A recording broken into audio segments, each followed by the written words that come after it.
the other day, I came back home like at around 8 p.m. and I wanted to light my charcoal stove. So I put my charcoal into the stove and then I wanted to go light it from out because I don't normally want the smoke to come into the house when I'm lighting it. So guys, when I opened the door, guess what met me? Running right into my house. A snake, a small snake. And somebody told me that these small versions are deadlier than even the bigger ones. I don't know how true that is. Oh my goodness. All the hair on my body stood up and I was so scared. I quickly ran and got a broom. I didn't have a stick nearby. So I quickly got a broom and then I swept it into the grass. When it ran into the grass, I couldn't see it anymore. And so what I did, I quickly got an electric kettle, boiled my water and poured it all over the grass. And then I went to sleep, but I made sure I covered underneath my door because there was a bit of an opening under the door. But guys, just know I was a little bit scared. Yeah, so I just hoped that the water had burnt it. So I slept. In the morning when I woke up, I heard my neighbor say, "Oh my God, there's a snake." And so the snake was just on top of the roof. His house was a bit not so raised. Yeah, the snake was right there, and then it entered into his house, into his clothes. He had to bring out his clothes, throw them, and then finally it fell out and they killed it. I was like, oh my goodness. What if it had found him sleeping? It would have bitten him. I then started to think about how the enemy looks for any crevice to enter into our house.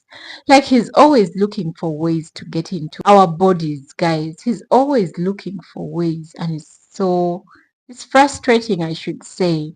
Can't you just give us a break? Sometimes I'm just like, can't this guy just give us a break? Do we always have to be battling? Do we always have to be on guard? Do you always have to be alert? The Bible says, stay alert for your enemies, always prowling, looking about for who to devour. Oh my God.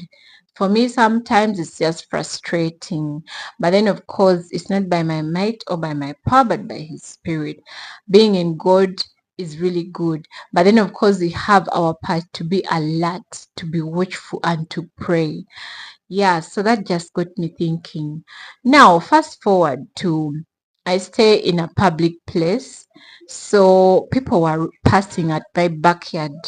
Like so many people. One time, someone even passed by and picked slippers and went with them.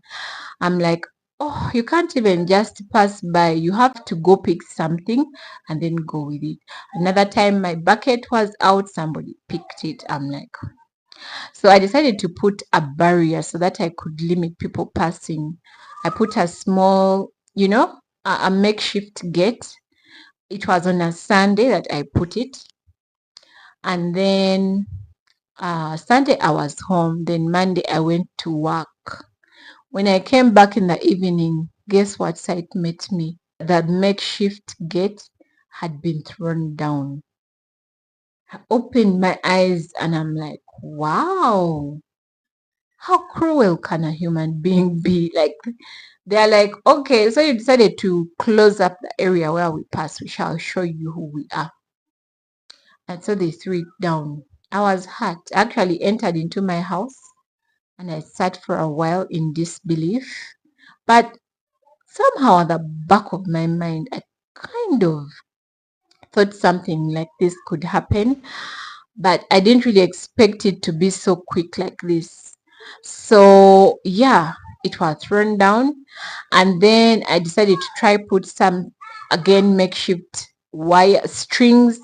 Those were also thrown down, and then again I put a stick. The third time I found it had been uprooted. I'm like, wow.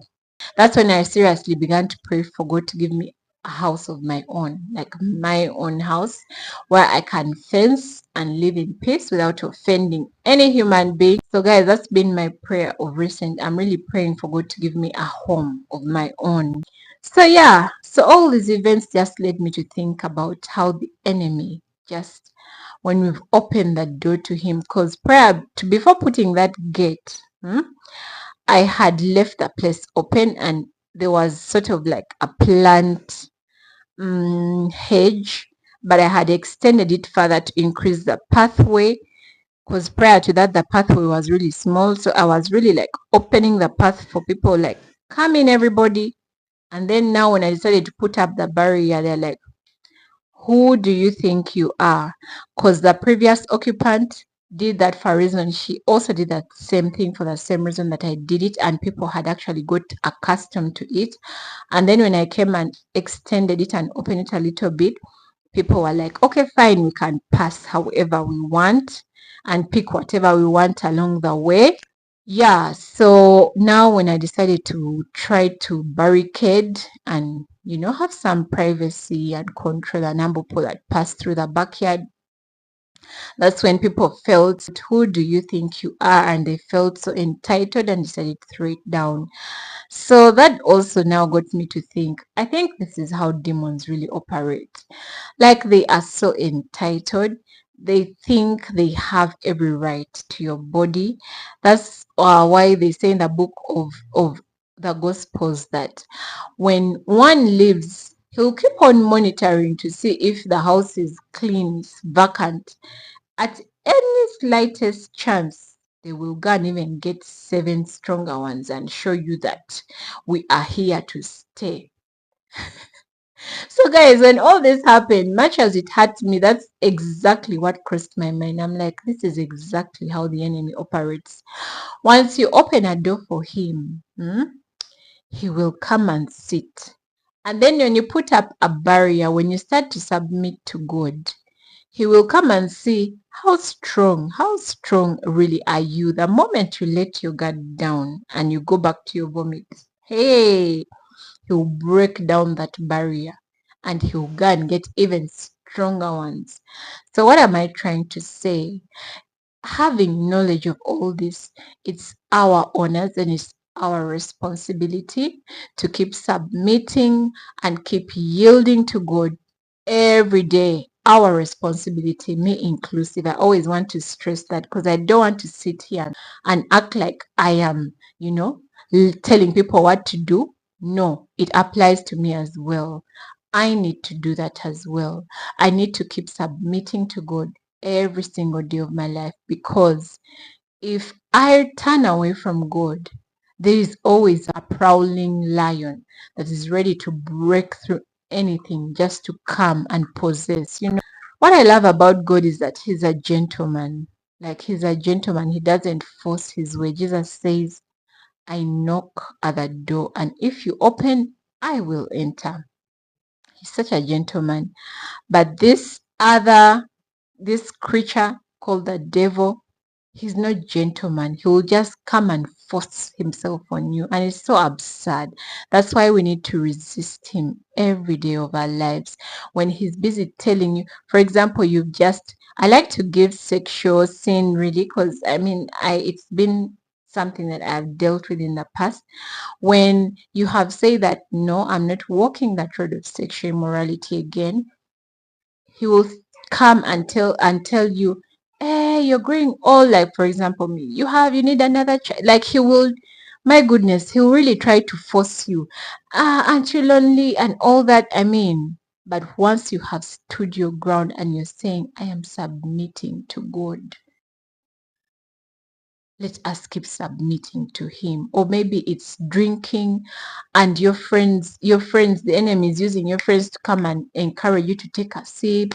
No, come, let us take this submission to good things seriously. It's not even funny. It's a serious issue, because it's a matter of life and death.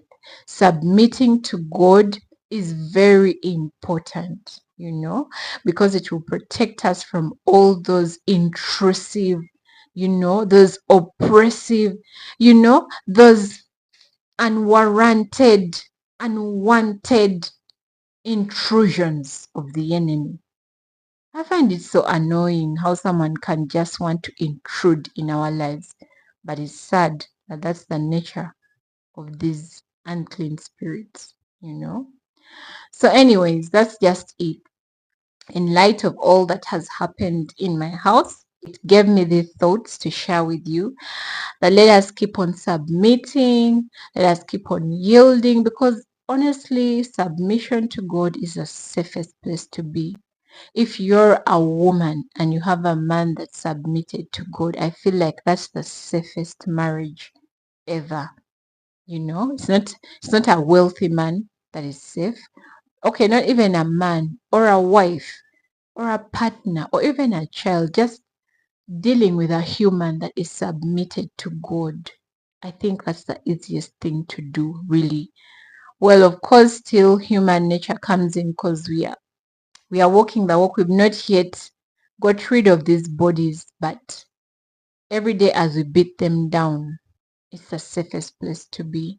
It's just an encouragement to me, to you, for us to keep on submitting to God, to keep on doing His will, to keep on doing as He says, to keep on putting our faith into practice as He tells us to. Yes, that's all I had to share for this video. I hope you liked it. Until we meet again, don't forget to subscribe, like, share, comment, and also I do sell whole wheat.